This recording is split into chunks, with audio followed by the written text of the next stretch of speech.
Calgary, যেখানে প্রায় ১.৬ million মানুষ বসবাস করেন, জুনের ৫ তারিখ থেকে তাদের জলের সরবরাহ অর্ধেকেরও বেশি কমে গেছে।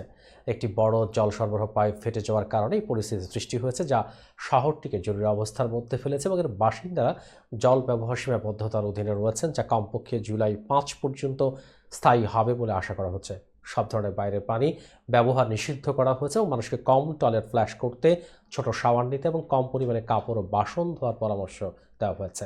মেয়র নিয়োগকর্তাদের কর্মীদের বাড়ি থেকে কাজ করতে উৎসাহিত করেছেন, কারণ এটি সকালে শাওয়ার নেওয়ার প্রয়োজনীয়তা কমাবে।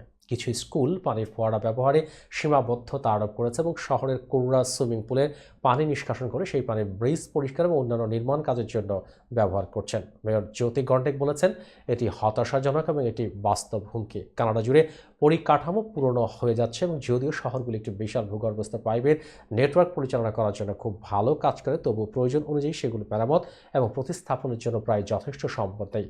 ক্যালগারি বিশ্ববিদ্যালয়ের সিভিল ইঞ্জিনিয়ারিং সহযোগী অধ্যাপক কেরি ব্ল্যাক জানিয়েছেন।